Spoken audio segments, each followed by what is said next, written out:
Steck, I guess just talk about coming off the win and starting Missouri Valley Conference play this week as everything needs to notch up a bit, I guess. Well, I'm not sure about notch up a bit. I think we just got to continue focusing on what we can handle, what we can do. I think the league play is going to be very physical. It's a very demanding league, and I'm kind of excited to start the horse race, you know. How important is it to not get off to a slow start against these guys and get down early? It's important every week, you know.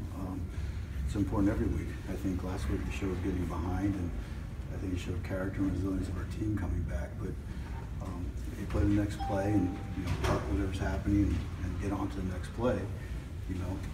It's very, very important that as the course of the game goes on, we don't look at the scoreboard. We just got to go out and play and compete and execute what we're asking them to execute. So a lot of times, I'm not sure what the score is until toward the fourth quarter. So our kids should be the same way. We just need to go out and compete and play, and we have a very tough task with Brock's team coming in here Saturday. The team you guys are playing this week only allowed 14 yards rushing last week. How important is it for you guys to establish the run? Any game is critical. The first thing we start with as a staff on offense is being able to run the football, manage the clock, and on defense, you got to be able to stop the run to be a good defensive team. Try to make someone one-dimensional. They're really good on defense. They're only giving up 6 points a game and 6.5 to be exact, and they're number one in defense, number one in rushing, number one in pass efficiency. So Brock's put together another really nice defense. Looking over their offense, though, the numbers don't jump out at the page. What does their offense do? Well, I think what they're going to do is they want to establish the run, like Jim was asking how our team wants to run the ball. That's what they want to do. Dan Clark, who's an old friend, the offensive line guy, he's got that O-line mentality of running the football. They want to pound you. They got a huge offensive line, and I think the quarterback, this is one week where, I'm probably going to jinx myself, but he's not a great runner, but he's a really good thrower, and I think they got some very good, talented receivers and a big offensive line.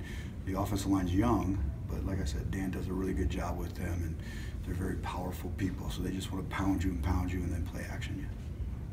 When you look back at the film, you had mentioned last night about 75% grade out. Did it look the improvement 75 on special teams? Yes. But just the improvement from North Dakota to this one to moving on, do you see that rising in all aspects? I did. From that week to this week, I definitely saw a step up on their fundamentals, which is very key. At the end of the day, football is fundamentals.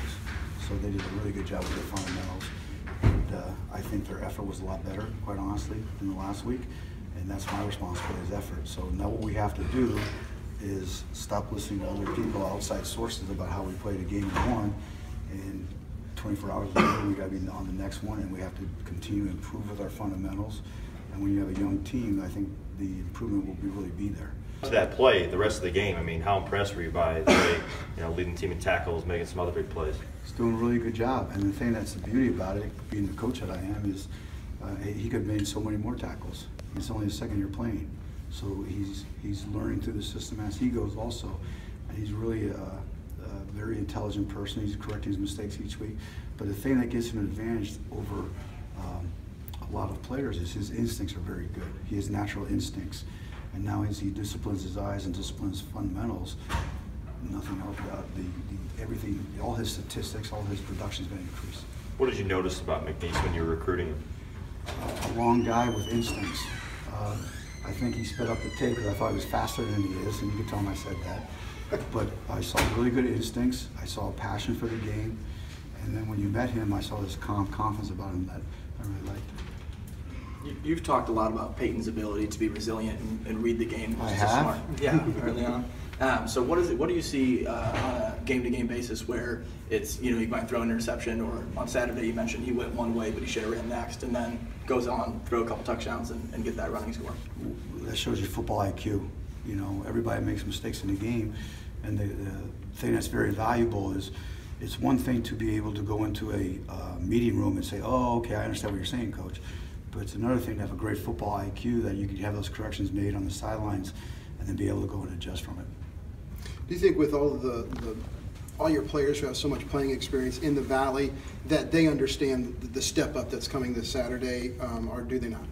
But you said all this experience. I was talking to Eric and Rick today that we're still playing a lot of young guys, but we've preached, and I've preached because that was my mistake coming here.